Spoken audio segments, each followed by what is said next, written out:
Kur thot që me mjetet e informimit tashti është ma masive dhe është ma lehtë ndikueshme. Ndërsa tek fushat në të cilat vjen dezinformacioni, shikojeni, dezinformacioni ka rrezikshmëri të lartë. Për shkak të dezinformacionit ndodhin edhe lufta, ndodhin vrasje, ndodhin lufta, ndodhin përmbysje të pushteteve, ndodhin revolucione, gjëra të ngjashme.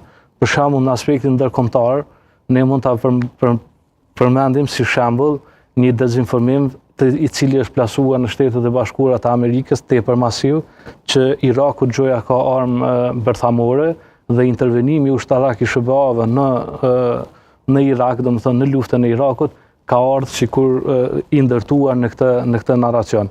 Por kur shkuan forcat amerikane atje dhe urrëzua Sadami, u vërtetua katëcipërisht që nuk ka qenë fare vërtet që Iraku ka poseduar armë bërthamore. Pra, dezinformacioni është çështje shumë e ndihshme, shumë e rrezikshme dhe duhet të merren ekspertët më të mirë të fushës me këtë temë. Jo rastisht në secilin shtet të botës ka të organizuara, si themi, qendra të cilat punojnë me dezinformimin. Janë qendra të specializuara të cilat marrin informacion dhe e klasifikojnë në është e vërtet ose në është i pavërtet. Ajo që vjen në drejtim Kosovës, si shembull konkret, po përmendim këtu, ose fillimisht për Ballkanin. Ajo që ndodh në Ballkan, për shembull. Në Bosnjë, shumica e medjave të cilat përhapin dezinformacion janë media të cilat vijnë nga Republika Gjenocidale Serbska. Janë të identifikuara 14 media dhe janë të klasifikuara si media që sponsorizojnë vazhdimisht me konsistencë, domethënë dezinformim publikut në Bosnjë. 15 të tjerat, të cilat i drejtohen Bosnjës, janë media në Serbi. Për shembull, kemi prej këtyre është media Alo, është media Originalno, është media, domethënë ka edhe media të tjera që janë të klasifikuar madje domethënë prej mediave perëndimore dhe për institucione perëndimore, që media që merren posaçërisht me dezinformimin në Bosnjë. Në Shqipëri, për shembull, ka një zhvillim ndryshe nga ajo që në Shqipëri janë mbi 600 platforma mediatike të cilat ekzistojnë në Shqipëri, shumica e tyre nuk ju dihet pronari i vërtet. Kjo është një diçka shqetësuese. Ata më tepër, domethënë, zhvillojnë dezinformim për çështje, për interesa ekonomike të çarçeve të cilat veprojnë brenda Shqipërisë, por mos harrojmë kemi pasur edhe një konflikt jashtëzakonisht të madh në Greqi mes partive politike të cilat janë konfliktuar, domethënë me rezultate gjoja të dobta të financimit të Greqisë në media shqiptare. Domethënë atje ka plasur si skandal, domethënë që rezultati nuk është ai i cilin e kemi financuar. Pra tregohet që ka financime edhe të mediave nga shtetet e ndryshme. Edhe Kosova nuk bën pjesë, nuk është jashtë kësaj. Domethënë në Kosovë disa mediume janë mediume të cilat, si themi, janë mediume të oligarkëve, ose si themi të disa firmave të fuqishme ekonomike. Por në Kosovë zhvillohet një propagandë jashtëzakonisht e madhe përmes rrjeteve sociale. Ja ju jap një shembull. Për shembull, ka person me emër konkret i cili përmes Facebookut që është shumë i ndjekur dhe kjo rritja e ndjekshmërisë së tij është e përforcuar me metodat e teknologjisë, ati i ndodh shpërndarje për shumë tema dhe ai për shembull plason një dezinformim ku thot konkretisht drejtori i Agjencisë Kosovare për Inteligjencë thot komunikon me drejtorin e BIA serbe përmes emaileve. Domethënë, kjo është lajm sensacional për media, domethënë të gjithë shikojnë, ta klikojnë sepse është diçka bombastike një ngjarje e tillë, por e vërteta është komplet e kundërt. Domethënë, spari ata që i njohin se si vepron komunikimi inteligjent, si janë organizatat inteligjente të organizuara, nuk merren fare me internetin edhe me emailat. Komunikimi përmes internetit, domethënë, nuk bëhet fare. Ai e plason këtë me një lehtësi jashtëzakonisht të madhe në Facebookun e tij dhe ka ndjekës. Por mos të harrojmë që kjo e dezinformimit e marrin edhe një pjesë e madhe analizë të Kosovës. Dhe kjo është fatkeqësi. Ti po thu që analistat bin prej dezinformimeve?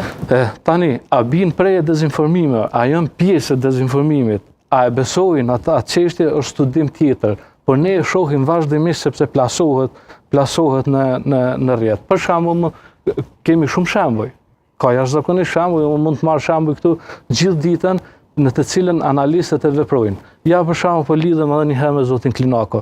Zoti Klinako tha që për informacionin, domethënë nuk është vepër penale, po ka rast kur është vepër penale.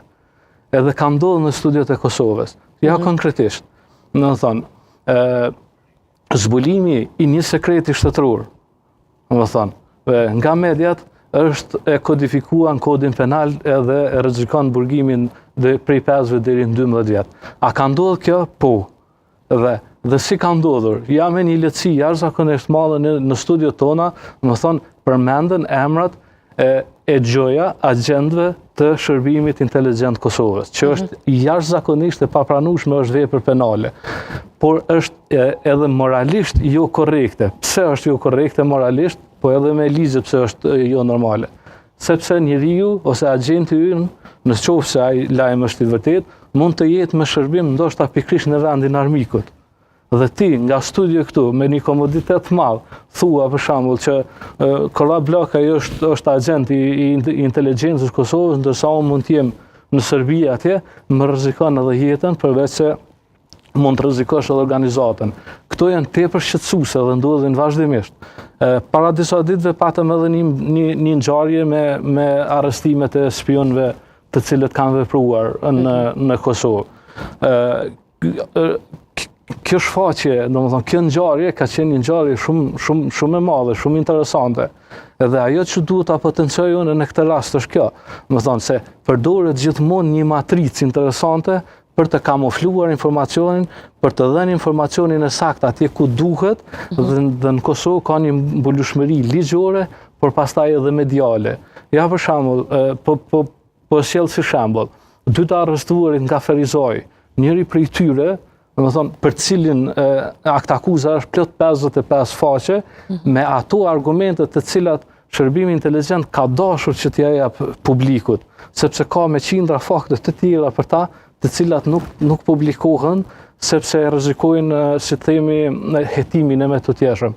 Por ajo që vlen theksohet të rasti konkret është që pas sulmit të Banjskës, domethënë, ka komunikim të këtyre persona me bijan serbe dhe djali i njërit prej këtyre, pavarësisht se nuk dua ta paragjykoj domethënë për veprimin konkret të babait, por ka qenë një gazetar i njohur në Kosovë, madje ka qenë drejtues i Asociacionit Gazetarëve të Kosovës. Kjo është tepër shqetësuese. E njëjta matricë përdoret për shembull edhe te rasti i arrestimit të serbës, e cila ka funksionuar brenda organizatës së OSBE-s. Ajo i është përgjigjur drejt për drejt një polici që në veriun e Kosovës, që është pjesë e policisë Kosovës dhe pjesë e agjenturës së Serbisë, edhe rrjedhimisht pas kësaj ka kaluar informacionin në Serbi të një person tjetër, domethënë i cili është agent i Serbisë në Novi Pazar. Por në Graçanicë dhe në veri, kjo veprimtari mbulohet nga media, domethënë nga media. Pra janë matrica të njëjta të cilat përdoren. Ata edhe kyçen tentojnë të marrin informacion, informacioni që ju intereson e dërgojnë atje ku duhet, ndërsa neve na dezinformojnë. Kjo është skema që paraqitet në vazhdimsi. Ndërsa sa i përket analizave për shembull, shikoj unë mund t'ju them një ngjarje ku dezinformacioni ka qenë jashtëzakonisht i fuqishëm. I marrim rastin konkret, rastin e zgjedhjeve që e patëm zgjedhjet në Kosovë. Ka pasur një koordinim jashtëzakonisht të fuqishëm të shumë aktorëve që votat e këtij kryeministri që është në pushtet, domethënë, të vinin me një përqindje të madhe. Dhe ata e kanë shfrytzuar pikërisht dezinformacionin për ta goditur. Dhe ku konsiston ky dezinformacion?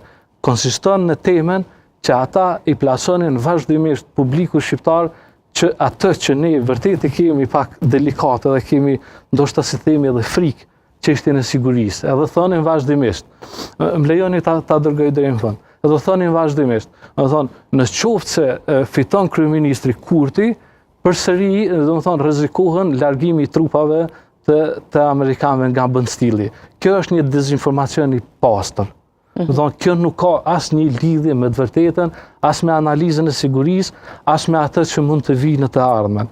Thonin për shembull që në qoftë se fiton ky, raportet me SBA-n janë si themi katastrofike, edhe Kosova humb madje sponsorizuesin e saj të pavarësisë.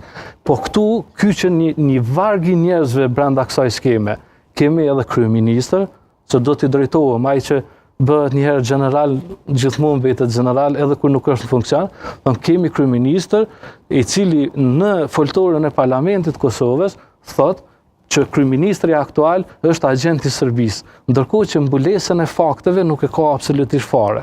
Tani ky është një dezinformim i rrezikshëm.